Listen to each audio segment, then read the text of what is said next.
Well, maybe we could launch your merch at the fair. Oh, what made you want to start a merch store? I had been an art director for several different screen printing companies. Just really saw lack of enthusiasm to work with the fraternities and sororities. I actually designed my own sororities t-shirts. What did your husband say when you told him? He was at his law firm at the time.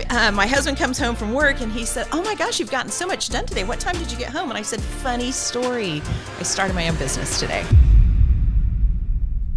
Whoa, whoa, whoa, whoa, clear out the room, I'm coming through, they wanna see what I'm about. And that's the name, you know? Drill, I'm on a paper route. Extra, You gonna hook me up?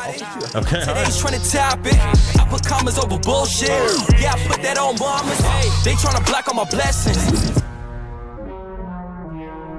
Hey, welcome back to the People of Oklahoma podcast, where I talk to very interesting people here in Oklahoma. The person I am talking to today actually lives in Tulsa and owns a business here in Tulsa. She goes by a couple of different names. The first one is the Queen of Tea, Queen T-shirt, and then also she goes by Miss Merch. She's the owner and founder of TGI Enterprises, Inc. Did I say that right? You did. I had to do a redo earlier. We have Tracy Copeland on the podcast. Tracy, thank you so much for coming on. Thank you. Thank you for having me. Did I mess up anywhere on You that? didn't mess up anywhere, and Okay. I kind of like those nicknames. Yes. Has no one gave you those nicknames before? No, but okay, I like well, them. we're going to put them on a T-shirt. Okay. And then I want a royalty fee Yes. on every T-shirt that is sold, because that's what I'm starting to figure out about these big businesses is that it's all about the royalties. It is. It's all about the royalties. But the reason why I have you on the podcast is, first off, I think it's really cool that you started a business here in Tulsa, but also 918 Day is coming up. It is. September 18th. 918 Day is a big deal here in Tulsa because obviously the area code 918. And we have done a collaboration together. Yes. We made these shirts, which is awesome. So, do you guys do this every single year? This is our first year to get involved in 918 Day. Oh, well, great. Well, I'm glad you guys reached out to me. And so I brought a couple of T-shirts. Oh, yay. And we're going to talk about which one is your favorite. So, first off, I have the white one, the blue one, long sleeve. Yeah. And what type of shirt is this? That's a Comfort Colors shirt. It's a really popular shirt right now. Yeah. This is really popular in sororities, I think. It is. It's very big in the collegiate market. That 18 to 25-year-old. It's a great shirt. Oh, well, I'm a little bit outside that demographic, but I still like it. I still like it. So we have the long sleeve. We have the short sleeve right here. On the back, it has, actually, I can't read it. Doing great in the 918. Doing great in the 918. We have the light blue. We have another long sleeve. Does all the colors come in long sleeves?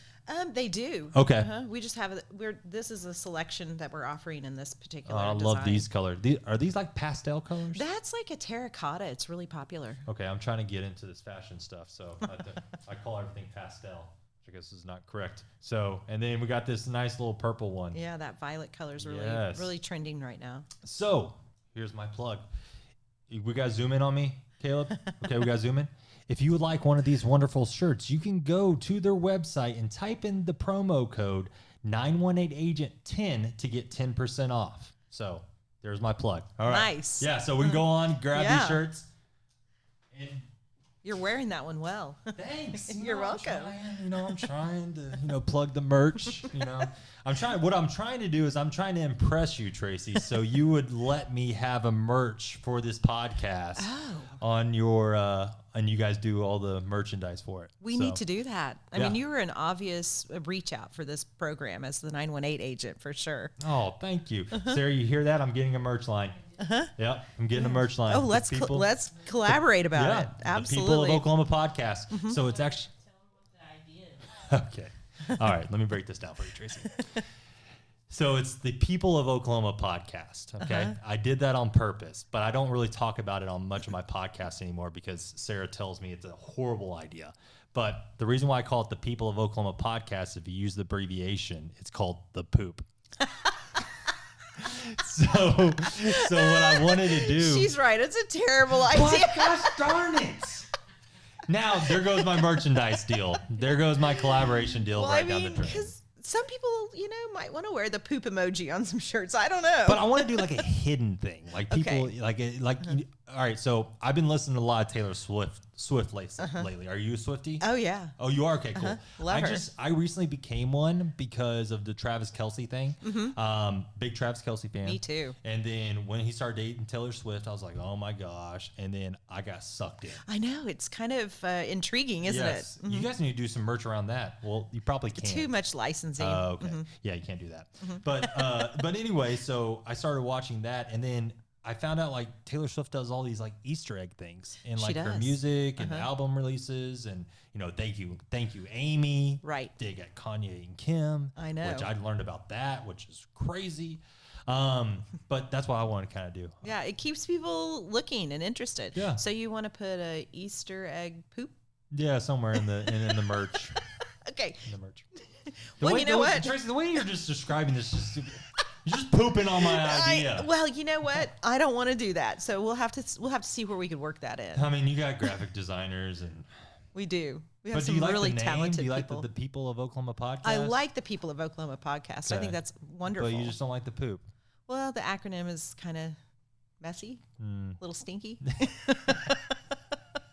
You know what, Tracy? I like you. At least you're honest. I have some people on the podcast when I first started that said they liked it, and then they talked behind my back and said they didn't. And well, they didn't really talk behind my back. I wish they did. Yeah, you had to hear it firsthand. Yeah, I had to hear it firsthand. But no, it's okay. But yeah, no, with these shirts, you can go online. Get them online. Remember 918-AGENT-10 to get the discount. And then also, you guys are going to be some other places if they don't want to buy stuff online. We'll be at the 918 Day, and I think that's at Guthrie Green, isn't it?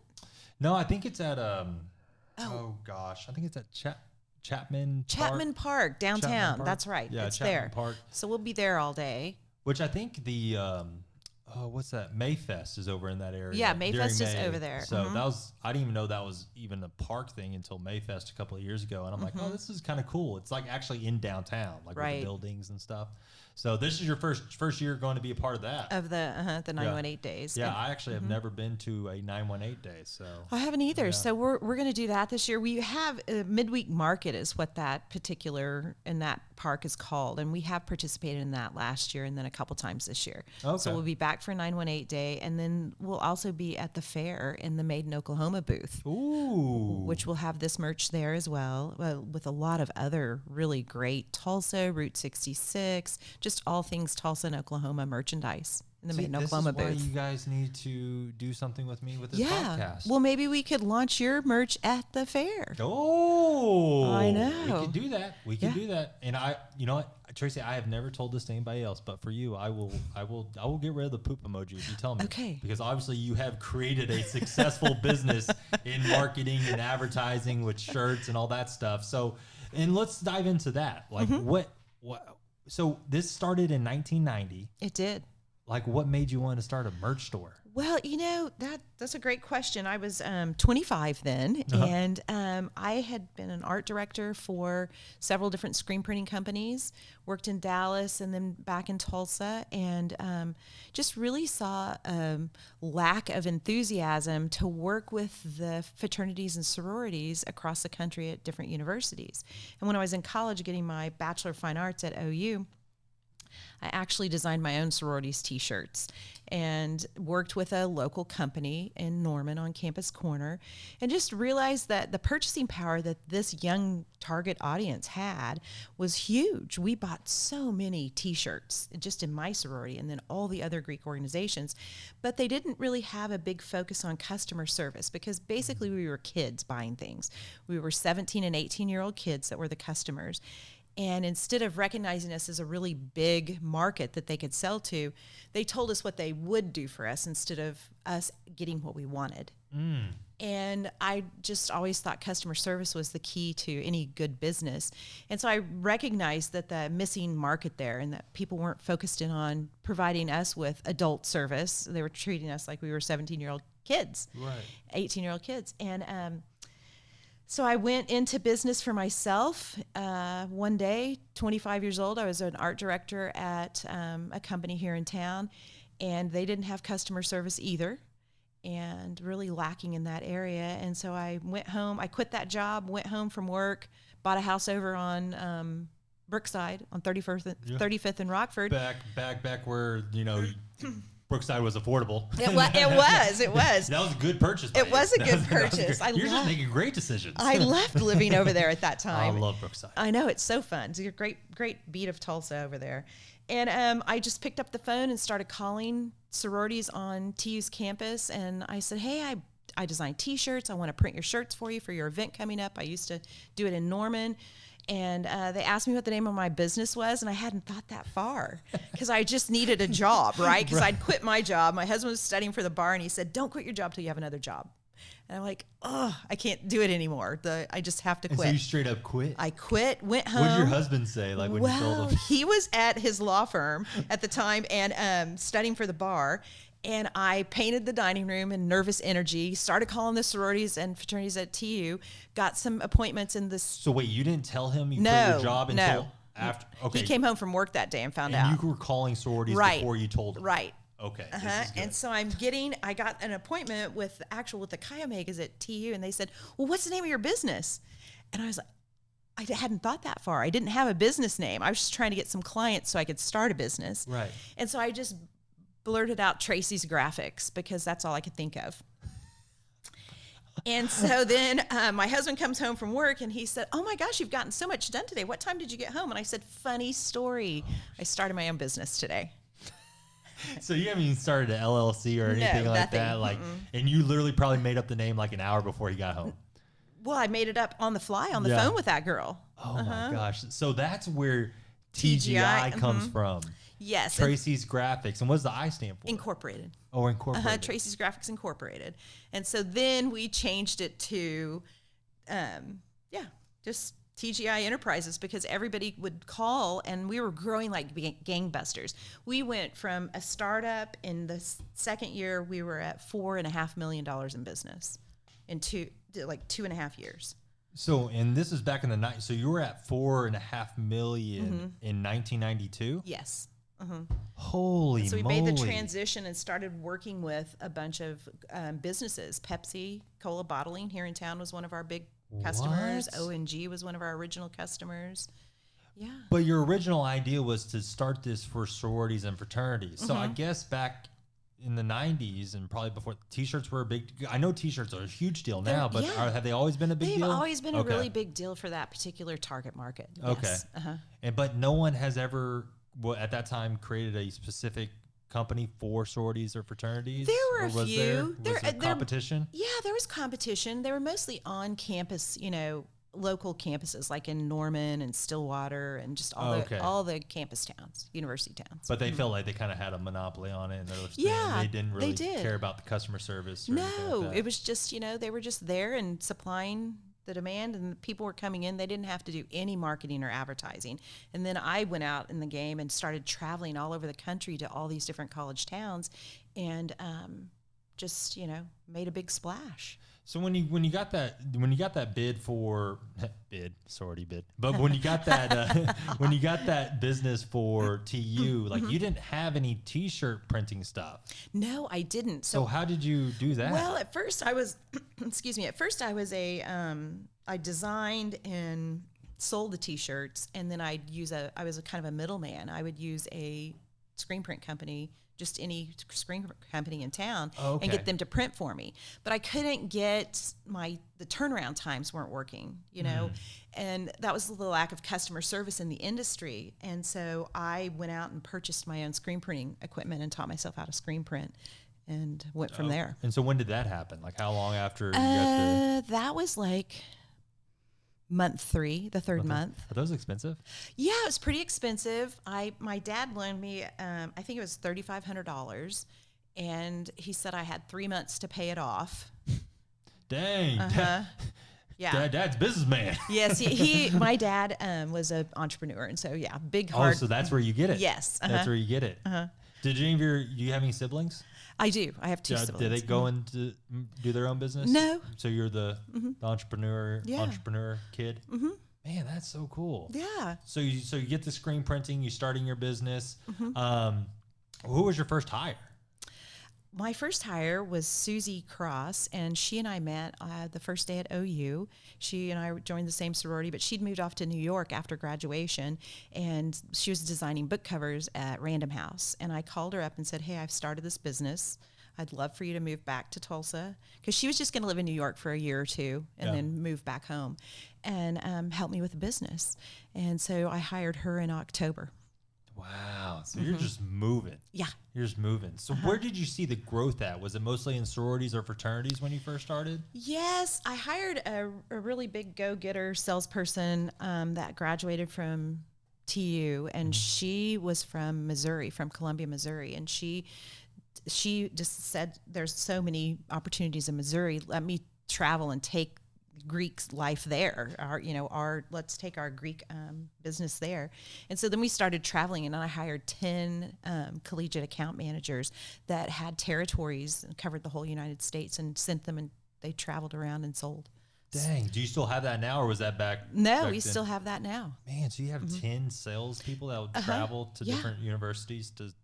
We do. So how does that work? Do you just do they just go onto a campus and just knock on doors and say, hey, we're with, TGI Greek? TGI Greek. Yeah, because you have two separate businesses. Let's Right. touch on that real quick. Okay. So you have the Greek side of it, which is TGI Greek, and then you have TGI Promo. Right. Okay. So And TGI Promo is the one that's doing the 918 shirts. Okay. Got you. And TGI Promo works with businesses. And then also we work with a lot of Indian gaming and the tribes around Oklahoma and across the country in the TGI Promo sector, because I'm also Native American. So we're a 100% female Native American owned business. Okay. Wow.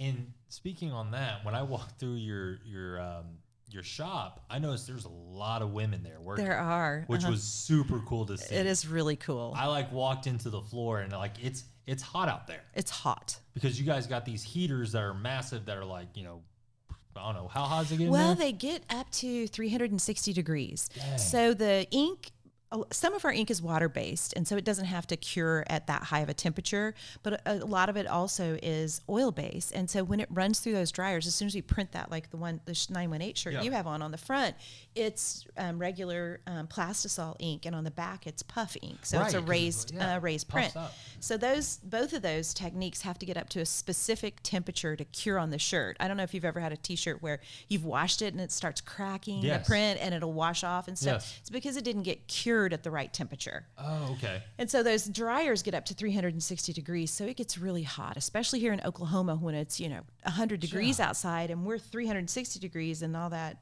heat permeating through the dryers gets really hot. So it's not a very comfortable environment. Yeah, I walked out there. I was like, man, it's hot. Well, that was the first thing I noticed. It was hot.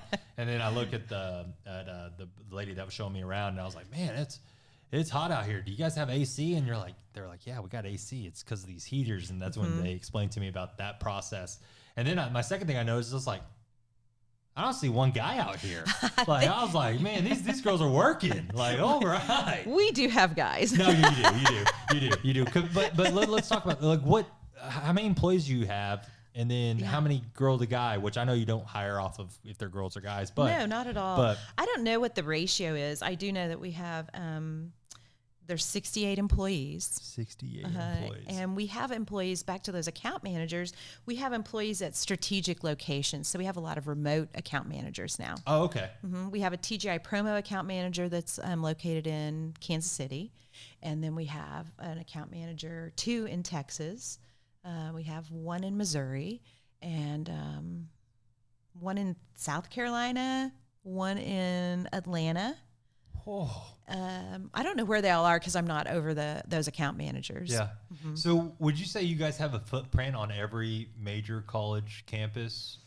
I don't think I could be that bold to say that, but we have a footprint on a lot of campuses. We're growing on the West Coast right now and up in the Northeast. You got anything at USC? We do have some jobs there. Alabama? Oh, yeah. University of Arkansas?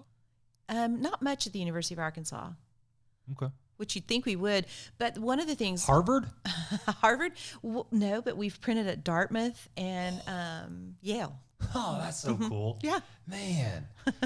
Are you guys the biggest college Greek printing in the country? That's a great question. We're one of the top 5. Okay. So there's 5 of us. For the fraternities and sororities, it's a $300 million market. And we're one of the top 5. Now, that doesn't mean we have 5% or 4% of that market, because there's a lot of small players, that have their little pieces of the pie. But we and the reason I know we're top 5 is we're one of the top 5 royalty payers. So we pay royalties every time we print a fraternity or sorority shirt.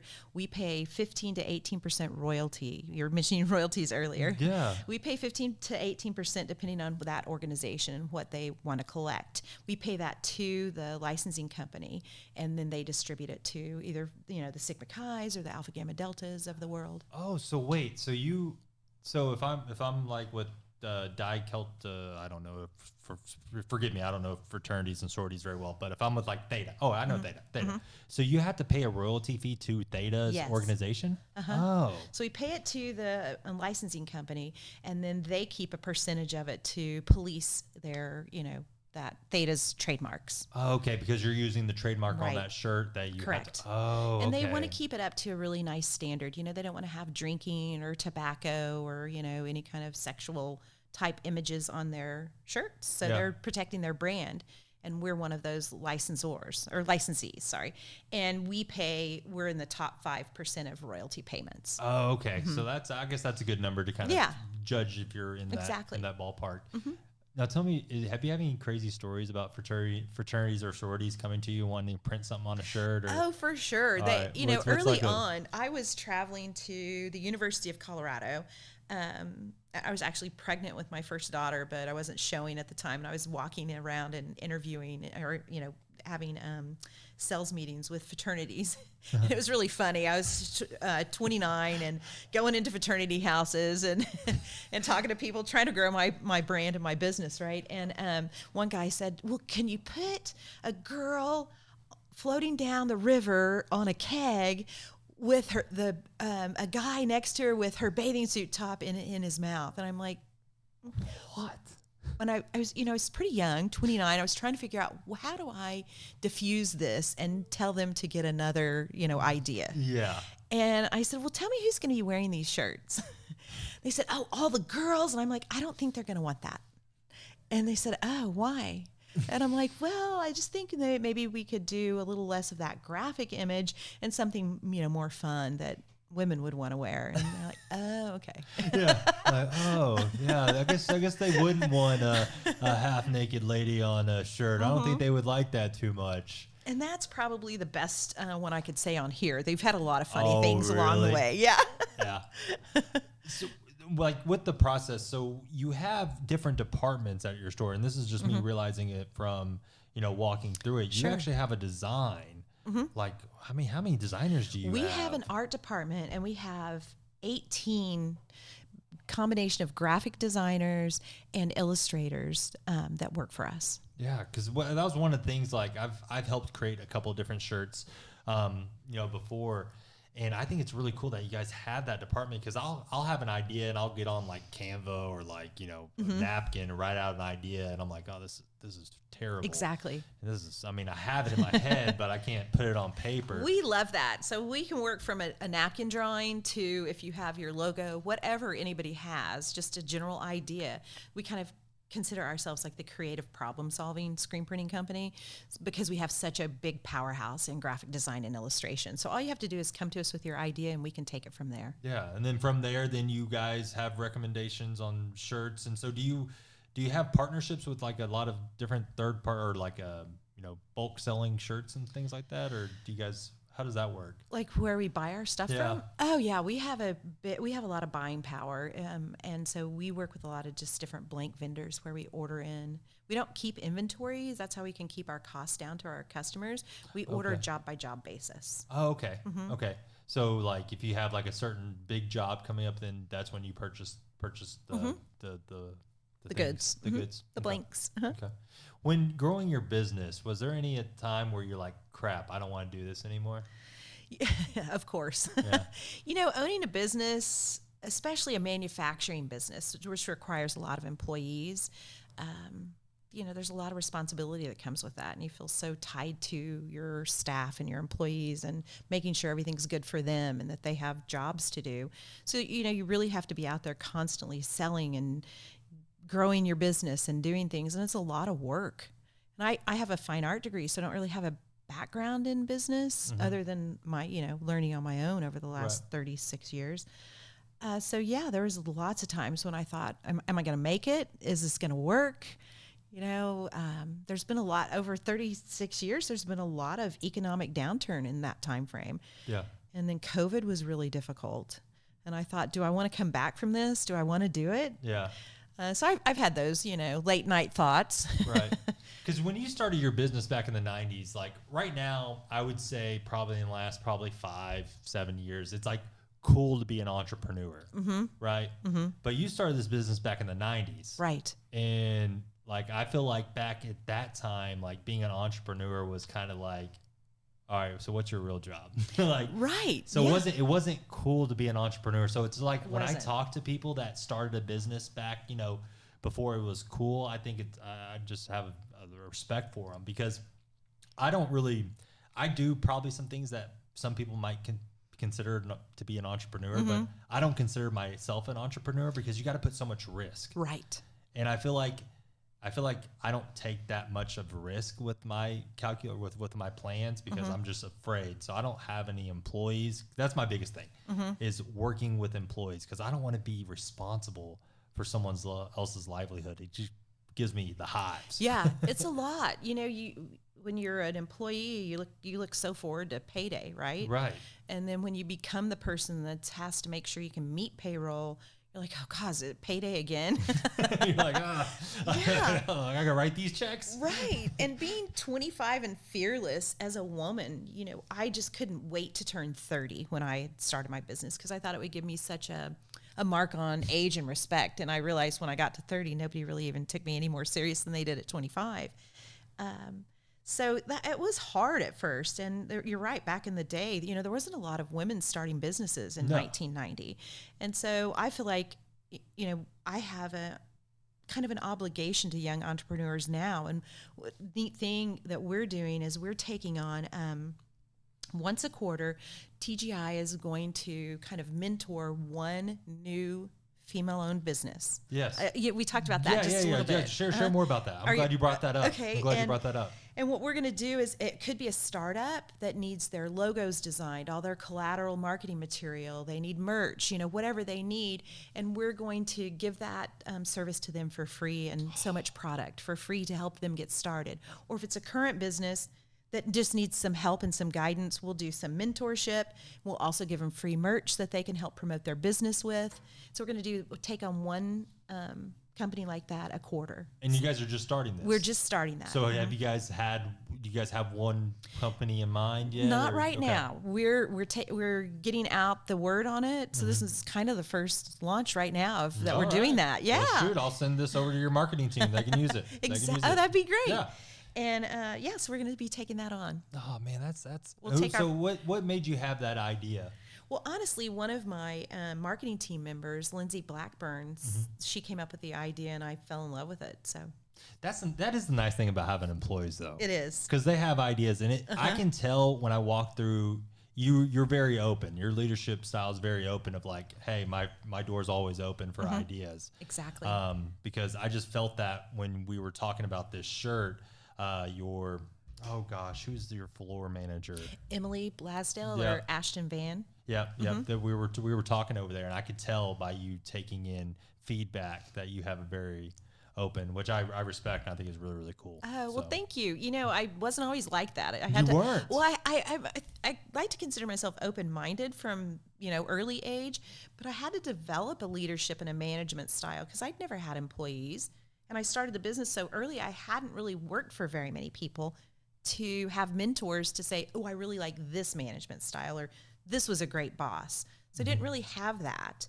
So it took me a while. I'm sure some of my early on employees probably wouldn't think of me as maybe as highly as my employees do today. So did you find yourself when you first started maybe just like a little nervous about it all, and that you tried to really like take a hold of it and like grab hold of it real tight and be very Yeah, to a degree, you know, I mean, it'd be understandable if you did. Yeah, I did that to a degree, but I did start getting employees, you know, before my first year and realized that, you know, gosh, they have some great ideas and we need to embrace these, you know, because everybody comes to it. Everybody that sits around a table comes with a different idea, and just the sheer diversity of people, you can really grow if you listen. Yeah. So what was probably the best idea you ever heard from one of your employees? Like, you're like, gosh, that's a great idea. Gosh, I don't know. I'd have to think about that. All right, what's the worst idea? Poop podcast? Is that the worst idea you ever heard? Oh no. I've heard some interesting ideas over the years, but no, I think you know, my daughters have come to work for me, and some women their age are working for me now that they knew even in high school and, you know, and then college and things. And so I think just really listening to this younger generation is great ideas. They have so many great ideas. Yeah.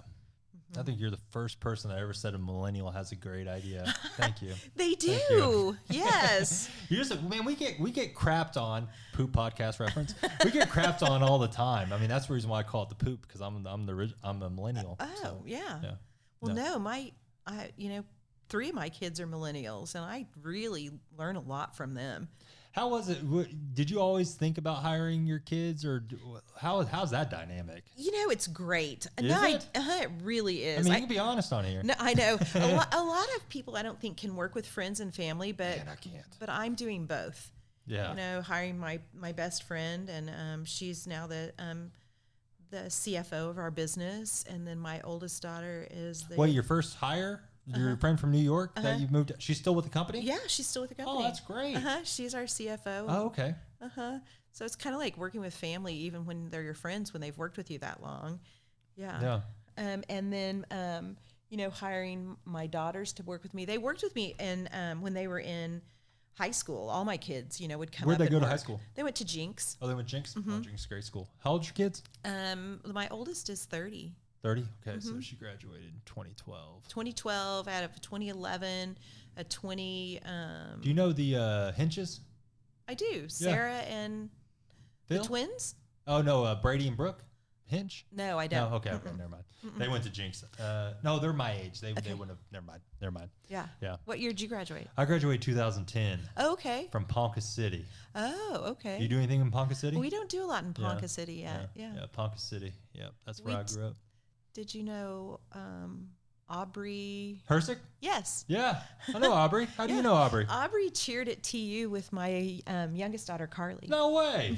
And I think Aubrey's No, she's not teaching at Jinx anymore. No, she was head of their ASL department there. Yeah. Now she's at Edmond Schools. Oh, she's at Edmond now? She's not teaching. She's like the director of American Sign Language, I think. Oh. She and my daughter are still friends. Yeah, I remember when she got interested in sign language in high school. It's cool that she's doing something like that now. I didn't know she was doing that. Oh, that's awesome. Yeah, she's great. She actually worked for us for a while, too. Did she? Yeah, she was our Jinx account manager and liaison. Yeah. Did your daughter play high school at Jinx? Or, I mean, play high school at Jinx. And did she play soccer at Jinx? No. Okay, because I know an influencer you guys teamed up with, Katie Harris. Yeah, Katie Harris is one of our influencers. Yeah. So was that your idea to start teaming up with influencers? Actually, that was Logan Helm's idea, our marketing director. Yeah, Logan. Okay. Yeah, and then also Mary Ledbetter. Yeah. She was on the podcast. Sarah, when did she come on? A couple weeks ago? Has it been a month? Holy crap. Yeah, she came on. Yeah, she's great. And her mom lives across the street from us. Oh, okay. And so I met Mary through her mom, Cheryl, and, they own Readers. And so she told me she was going to be on this podcast. And, and it was my idea, actually, to call you to do the 918. I'm like, we need... See, that's a great idea. That's a good idea. That's what I'm talking about. That's what I'm talking about. Exactly. Yes. So, because I just thought, well, the 918 agent plays in so well with the 918 days. And Mary did some 918 shirts that she sold, some merch for herself. Yeah, she did. She did Mary's merch. And then you guys do some stuff for readers too. Yeah, we you guys do. all the printing for readers. And then you guys had a couple of influencer events where they had like a Tulsa shirt. Yeah, or something like that. Katie Harris and some other. Brooke Bellinger. There was about 5 of them. Maddie, I think, went out. Maddie there. was one of them. They Yeah. were great, and they came out and did a kind of a sip and print, and got to print their own shirts and did a Tulsa so shirt. cool. Then we got connected with some influencers in Oklahoma City and did an Oklahoma City shirt too. Oh, nice. Oh, you probably had Tiffany OKC. I love Tiffany. Yeah, I think that's great that you guys have a good influencer Well, community. We do, and I'm about to say a joke, but we really do. But I've been trying to get into that group for a long time because like I'm a male influencer, right? I was very resistant for a long time calling myself an influencer because I'm like, oh man, I don't want to be called an influencer. But now I'm embracing it. Right.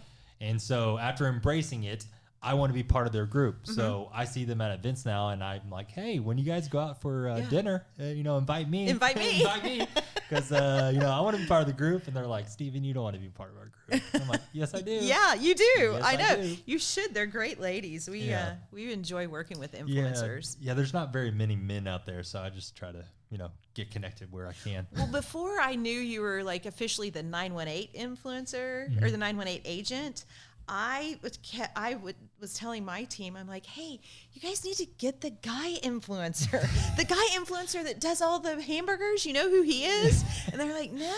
And then over time, they're like, oh, you mean the 918 agent? Because I didn't, Right, you just knew me as the burger guy. Which Right. a lot of people knew me as the burger guy. Right. I actually got a funny backstory on that real quick. So I started making videos a long time. So I'm a real estate agent, and I started making content to help with my real estate business because I didn't want to do open houses. I didn't want to do farming neighborhoods or cold calling. I just want to do social media because I enjoyed it, and also it brought me clients that way. So I just doubled down. And so I was doing these short form videos for a long time, and my buddy said, hey, there's this new burger spot in Owasso. Let's go check it out. You can film it. And I was like, man, I really don't want to. Like, these short form videos aren't getting a lot of views. Like, I'm getting more views off of YouTube. Like, I'm thinking about stopping. And so I filmed the burger spot. I put it on there, took off on Facebook. Yeah. Just took off. And I'm like, all right, maybe I try another one. So the next day I tried another burger spot. That took off on all platforms, like 500,000 views. Wow. And I was like, all right. I did that 5 days in a row. And after the 5th day, I was like, I'm tired of burgers. But all those videos took off. And I have this little tag that I do, like, on my quest to find the best hamburgers in Oklahoma. Right. And I just did that messing around. But that's now my tag for all those videos. And people know me as the burger guy. Yeah. Which is awesome, and also sucks that they don't know me as the realtor. But you know what? That's okay. Yeah, It plays in. It does, once they do know you as that, then they know you as a realtor. Yeah. So I'm glad you watched. I'm glad you went to bat for me with your team. Absolutely. Of like, we want this guy. We want this guy. So have you seen great success teaming up with influencers? We have. Yeah. I mean, every time we've done that, it's interesting. Like, and we put it on our socials or do a TikTok about it. Those TikToks take off really well because you guys have such great followers. And then we notice the ones we do, our posts we make right after those do really well. Really? Yeah. Because that's how I actually heard about you guys. I've been in Tulsa since 2012. I never heard, but I've heard from you guys, TGI, through those influencer channels. Through those influencer channels. So I'm like, oh man. Yeah, I think that's. I was like, man, when I was helping run businesses, I was like, I wish I knew about them. Yeah. So I think it's working for not only people buying that merch, but also getting brand recognition from local businesses here in Tulsa. Maybe somehow we could come up with an idea that lets people know that you aren't just the people of Oklahoma, but you're the realtor. Yeah, I'm a realtor. I'm okay with it, and I'll tell you why. I'm okay with having separate entities. So I did a podcast with one of my buddies, one of my first episodes, and he works for Grand Mental Health. Have you heard of Grand Mental Health? I have. I can get you hooked up. They need merch. I'll get you hooked up. I'll get you hooked up. But he's like the chief clinical officer of the company, and so I had him on the podcast to talk about Grand Mental Health stuff. And he talked about this thing that they do with smaller communities for their first responders of having an iPad. So if they go to a place where they need help with like mental health crisis, they can get therapists on the thing to, you know, help talk down the that's person, nice. which is super, super cool. Well, me and him work out together because we're best friends. And we were at the gym and a guy came up and started talking to Matt, and I was getting a drink of water, so I was really paying attention. He came up to Matt because he saw him on my podcast talking about the first responder thing, and he's a firefighter at Sperry. Oh, wow. And wants that iPad at his community. And I heard the very tail end of that conversation, and I'm like, dude, that's awesome. My podcast was able to help. So after that, I was like, you know what? I'm cool. You know, we'll continue doing this the way we do it. And, you know, just off of that story, able to help my podcast, able to connect something that brought a, you know, benefit to a community. Right. It's like worth it. Well, because it feels good to help people. Oh, absolutely. Yeah. Absolutely. That's a great story. Oh, it was a great story. And I was glad I was able to be there to witness it. So I was like, dude, this is awesome. It's like, this is so cool. And then I was like, oh, you listen to my podcast? Awesome. People listen to it. I know. Yeah. Out of the 3 viewers, and now I know one of them. So that's great. Awesome. You know, 2. I'm sitting right here. Yeah. Great. So what's your kind of vision going forward with this? Well, I just want to, you know, keep being creative and making a difference in this, you know, arena that we're in, designing great shirts and supplying good customer service. I'm going to have my first grandbaby in about 25 days. Whoa, the 30-year-old?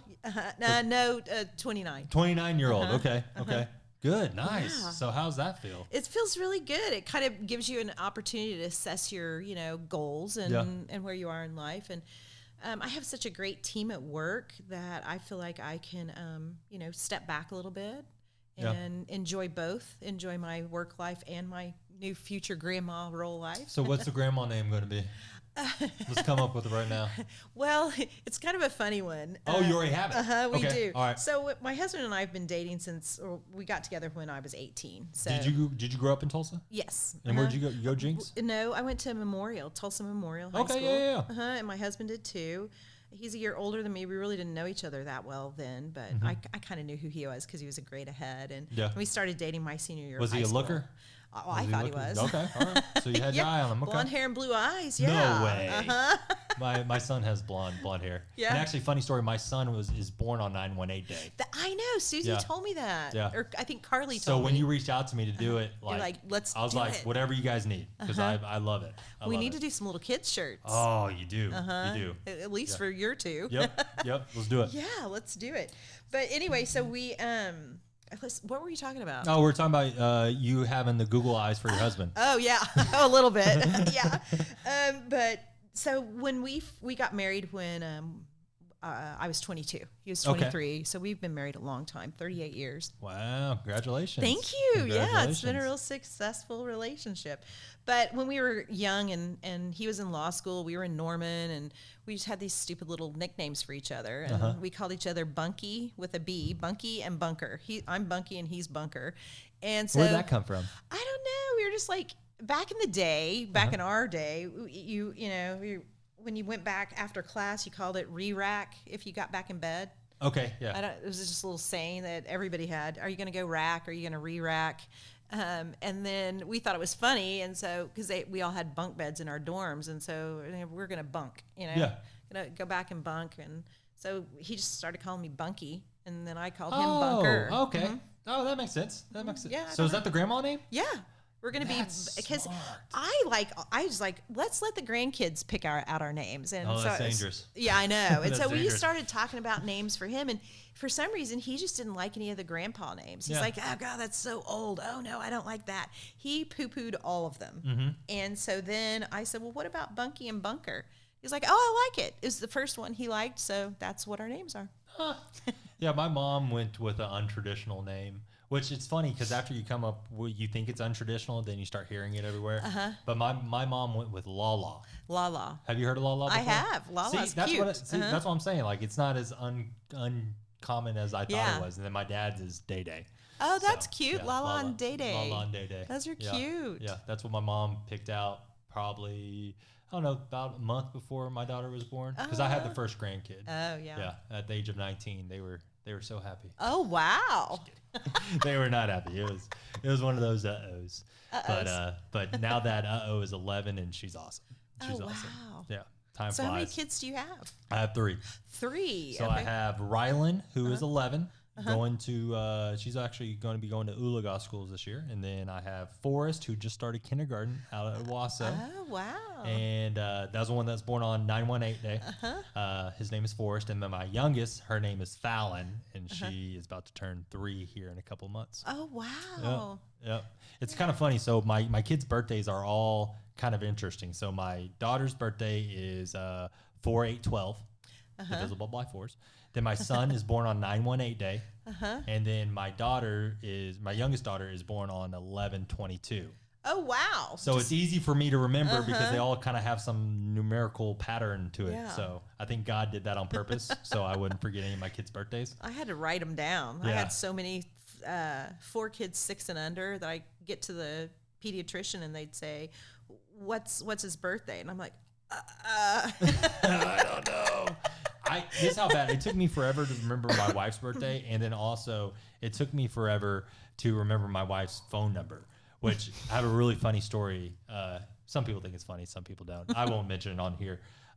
Actually, I will. It's okay to talk about it. It's okay to talk about it. So I'm a recovering alcoholic. okay. And the only reason why I remember my wife's phone number is at the rehab I went to, we didn't have cell phones. So if we wanted to make a call, we had to make a call from the little pay phone there at the rehab. So I had to, so I wrote down my wife's phone number in our notebook that we got to carry around with us. And I was tired of always forgetting the notebook in my office or in my bunk room where I was staying at. So I had to memorize it. One night I memorized their phone number. So I tell my wife, there's 2 good things that came away from rehab is I've been sober now for 4 years. And also I memorized your phone number. So, Oh, wow. There you go. so that's how I memorized my phone number. So Rob's Ranch, thank you for getting me sober and making me memorize my wife's phone number. That's fantastic story. Yeah. Yeah, congratulations. Yeah, thank you. 4 years right now? Yep, May 27th was 4 years. Oh, wow. Yep, Congrats. 4 years. That's Thank not you. easy. Yep, not easy, but it's definitely worth it. Yeah. Definitely worth it. So it was a long journey, but one of my interesting backstories. That I'm a recovering alcoholic and I'm a Zumba instructor. You're a Zumba instructor? Yeah, that's wow. that's a whole nother podcast. Yeah. I did to meet girls in high school. In college. And then I found out the average age was 65, 70 of my participants in my class. Oh, So it did not help me meet girls at all. No. No. I should have gotten the t-shirt game. Should have been one of your sales reps. I know, right? So before we wrap up, you're building a new facility here in Tulsa. We are. Yeah, let's talk about that. Thanks for mentioning that. Yeah, I want to break the. This is where the People of Oklahoma podcast is where we break news. Exactly. Yeah, it's big news. So we bought a 25,000 square foot facility at 3rd and Owasso. So it is just on the tail end. We're in the Pearl District. Yeah, the Pearl District. I was about to say Owasso. That's a short street, isn't it? It's a very short street over there. It is. It's a pretty short street because it runs right into the highway. Right, it runs in the highway. Yeah. So at 2nd and Owasso, which we have the whole block there, is Old Route 66. So we're just right off of Old Route 66. Oh, what? Yeah. And 25,000 square feet is a lot, and we're more than doubling our size. So we hope that will make a real big difference. We're rehabbing a building. That building was built in 1930. It's got a big barrel wood ceiling roof in our production floor. Whoa. It's going to be beautiful when we're finished. We're So did really you guys excited. buy out that whole building? We bought the whole building. That's awesome. And it's on a little over 1.5 acres of land. So we have room for expansion, maybe some other little side projects that we want to do. Nice. And when is that expected to finish? We hope to move in the week after Christmas. Okay. How's the construction been going on it? It's going pretty good. We aren't really doing construction at this point. We're just doing cosmetic things, sandblasting and painting and things like that. Okay, so yeah, so we're you getting probably ready. hit that. You probably hit that then. Yeah. Most likely. Well, we have to put in all of our offices and take down a few walls, but we aren't in that space yet because we're still working on our permits, and you can't do anything structural till then. You know, I had a mayor candidate on my podcast. If he was mayor, I would make a call for you, but he's not. He's not mayor yet. So, once I get that in, I'll help you out. Yeah, help me out. Yeah, I'll help you out. I think it's going pretty well. So they just the city came back with a bunch of questions and, usage and things like that. There's a lot that goes into permitting and buildings. And yes. Yeah, we helped. I helped open a couple of fitness centers in Tulsa way back in the day. And I remember getting permitting and stuff. Yeah. It was like, that was a nightmare. Did they do Zumba? No, we did not. We did not. Yeah, I retired from Zumba. I did Zumba for 3 years. Oh, yeah? Yeah, after I found out real quickly that it wasn't your target market? Yeah, it wasn't my target market, but I enjoyed it. I had so much fun doing it. Yeah, I bet it's fun. Yeah, I was a 20-year-old teaching Zumba. Oh, I bet they loved it. Oh, they loved it. I loved it too. You probably brought a lot of energy to the room. Oh, I did. It was so fun.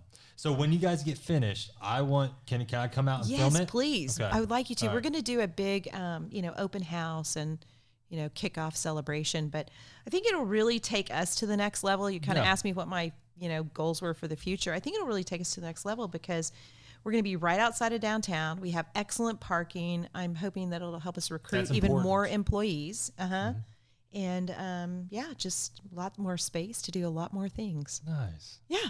Well, Tracy, I think we're out of time here, but let's talk about these shirts one more time. So if you want to get these awesome shirts, 918 shirts, you can go to TGI? TGIpromo.com. Yep, and you can get the shirts there. Remember the promo code 918agent10 to get 10% off. And then also, you're going to be at two places. What were the two places? We're going to be at the 918 Days downtown, and then we'll be at the fair. And be at the fair. So in Maida, Oklahoma. Buy your shirts there. Yeah. So, Tracy, thank you so much for coming on. I appreciate it. Yeah, it's been fun getting to know you. Yeah, this is great. Great. So, go check out TGI Enterprises, Inc., and they'll get you hooked up. Yeah, for sure. All right. Thanks. Thank you.